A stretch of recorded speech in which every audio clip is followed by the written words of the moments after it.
C56 audit tutor. हमने लगातार हम सुन रहे हैं कि फाइनेंस बिल प्रपोज हुआ है और जहां जहां हम स्क्रॉल कर रहे हैं, चाहे वो लिंक्डइन को स्क्रॉल कर रहे हैं, फेसबुक को स्क्रॉल कर रहे हैं, हर जगह वीडियो ये डॉक्यूमेंट शेयर हो रहा है कि फाइनेंस बिल में क्या चेंजेस आई है, टैक्स रेट्स में क्या चेंजेस आई हैं और डिफरेंट चीजों पर बात हो रही है, सेल्स टैक्स के ऊपर, एक्साइज ड्यूटी के ऊपर। क्या हमने एज एन ऑडिट स्टूडेंट क्या हमने ये सोचा कि ऑडिट रिस्क इससे क्या अराइज हो सकता है?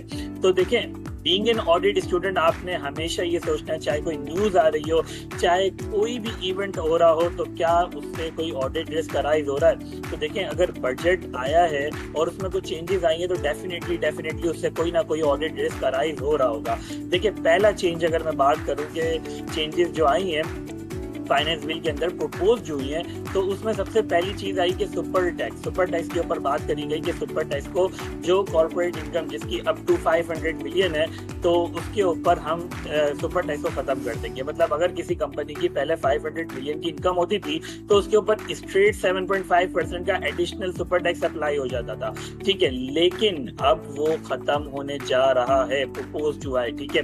अगर लेट से ये बिल पास हो जाता है तो पहला रिस्क कंपनीज के ऊपर क्या आएगा? कंपनीज के ऊपर रिस्क आएगा कि अगर कंपनी ने अपनी लास्ट ईयर में डेफर्ड टैक्स एसेट रिकॉर्ड करा है, तो डेफिनेटली अगर कंपनीज का अराउंड 500 मिलियन का अगर प्रॉफिट बनता था तो उसको 7.5% का एडिशनल सुपर टैक्स देना पड़ता था।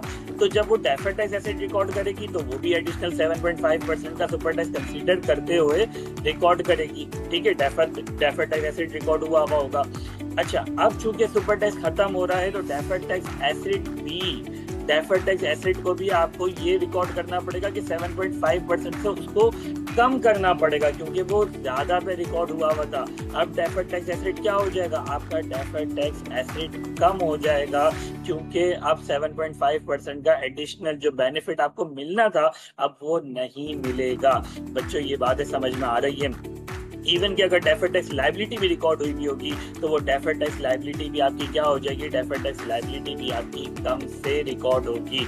तो ये इस बात का रिस्क है कि मैनेजमेंट हो सकता है अपने डेफर्ड टैक्स एसेट को मैनेजमेंट में कम ना कराओ। अगर कम नहीं करेगी तो एक्सपेंस कम रिकॉर्ड होगा तो प्रॉफिट आपका ज्यादा आ रहा होगा।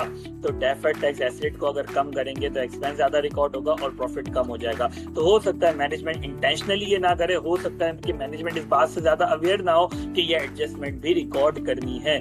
तो ये एक ऑडिट रिस्क है, ठीक है। तो होपफुली आप लोगों को ये बातें समझ में आ रही होंगी। जैसा कि मैंने आप लोगों को बताया था कि ये वाली एक्टिविटीज हम करते रहेंगे, जो न्यूज मार्केट में सर्कुलेट होंगी, जो इन्वायरमेंट में चीजें एग्जिस्ट करती हैं, जो चीजें हो रही हैं उसके ऊपर हम रोजाना बातें करते रहेंगे। व्हाट्सएप के थ्रू बातें करेंगे, यूट्यूब चैनल के थ्रू बातें करेंगे। आप लोगों को मेरे YouTube channel audit with HSA में आप जाएंगे तो आपको मेरी हर वीडियो के अंदर ग्रुप लिंक मिल जाएगा। ऑडिट का ग्रुप लिंक है जिधर हम डिस्कशंस करते हैं, पब्लिक ग्रुप है, ठीक है। इसके अलावा अगर किसी को इनरोल होना है तो मेरा पर्सनल नंबर भी आपको डिस्क्रिप्शन में मिल जाएगा। आप डिस्क्रिप्शन में जाकर मेरे पर्सनल नंबर पर मुझे कांटेक्ट कर सकते हैं। अगर आपको ऑडिट में इनरोल होना है और कुछ आपको सवालात हैं तो आप मुझसे पूछ सकते हैं। और अगर कोई आप चाहते हैं, इवन कि आप मेरे स्टूडेंट नहीं भी हैं, अगर आप चाहते हैं कि कोई वीडियो मैं बनाऊं आपके लिए तो आप मुझे कमेंट सेक्शन में बता सकते हैं। अपना बहुत सारा ख्याल रखें। इंशाल्लाह मैं नेक्स्ट एक और वीडियो बजट के ऊपर और ऑडिट लिस्ट के ऊपर भी बात करूंगा, ठीक है। ये सिर्फ स्टार्टिंग है, तो इंशाल्लाह और भी चीजें बातें करूंगा, ठीक है। अपना C56 ऑडिट ट्यूटर। हमने लगातार हम सुन रहे हैं कि फाइनेंस बिल प्रपोज हुआ है और जहां जहां हम स्क्रॉल कर रहे हैं, चाहे वो लिंक्डइन को स्क्रॉल कर रहे हैं, फेसबुक